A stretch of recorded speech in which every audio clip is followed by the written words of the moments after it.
अगर आपकी हिस्ट्री की किताबें धूल खा रही हैं, तो आप कुछ रोंगटे खड़े कर देने वाली कहानियों से चूक रहे हैं। उत्तर प्रदेश की धरती पर ऐसी अनगिनत कहानियां बिखरी पड़ी हैं, जो न केवल रोमांचक हैं, बल्कि आपको सोचने पर मजबूर कर देंगी।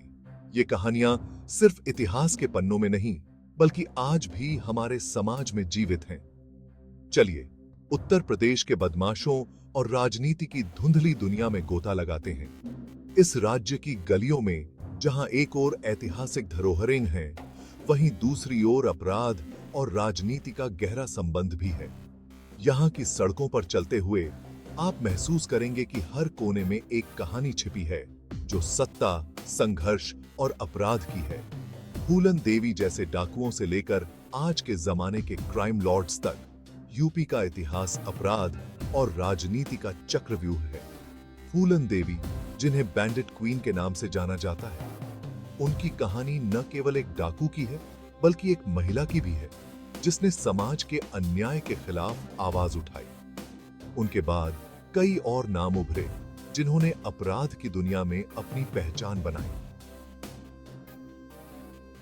विकास दुबे, मुख्तार अंसारी, अतीक अहमद, ये नाम सत्ता और खौफ दोनों के गलियारों में गूंजते हैं।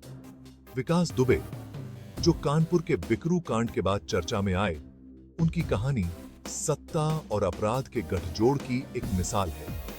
मुख्तार अंसारी और अतीक अहमद दोनों ही राजनीति में अपनी पकड़ मजबूत करने के लिए अपराध का सहारा लेते रहे हैं। ये अपराधी से नेता बन गए, अपराध को शासन से जोड़ दिया। इनकी कहानियां सिर्फ अपराध की नहीं, बल्कि सत्ता की भी हैं। ये लोग अपने अपराधी छवि को भुनाकर राजनीति में आए और सत्ता के गलियारों में अपनी जगह बनाई। इनकी ताकत का अंदाजा इसी बात से लगाया जा सकता है कि ये लोग चुनाव जीतते हैं और जनता का समर्थन भी पाते हैं। 1980 के दशक में उत्तर प्रदेश में अपराध और राजनीति का गठजोड़ और भी मजबूत हुआ। इस दौर में कई अपराधी नेताओं ने अपनी पकड़ मजबूत की और सत्ता के गलियारों में अपनी जगह बनाई। इस समय के दौरान अपराधियों ने न केवल अपने आपराधिक गतिविधियों को बढ़ाया, बल्कि राजनीतिक समर्थन भी हासिल किया। कानून व्यवस्था अक्सर मिलीभगत या कमजोर, पुलिस और न्यायपालिका में भ्रष्टाचार की वजह से अपराधियों को सजा मिलना मुश्किल हो जाता है।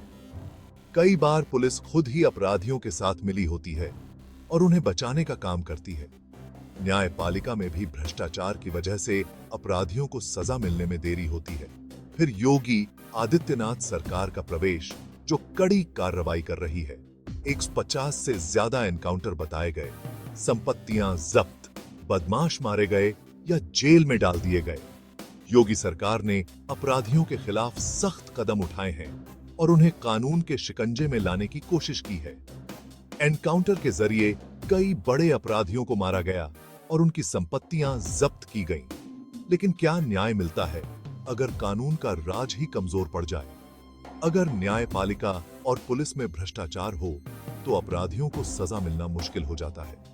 न्याय की प्रक्रिया धीमी हो जाती है और अपराधी बच निकलते हैं। आर्थिक असमानता, जमीन माफिया और मीडिया में इन लोगों का महिमा मंडन इस लड़ाई को और पेचीदा बना देता है। आर्थिक असमानता की वजह से लोग अपराध की ओर आकर्षित होते हैं।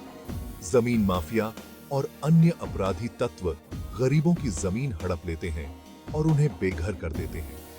मीडिया भी इन अपराधियों को हीरो की तरह पेश करती है, जिससे उनकी छवि और मजबूत होती है।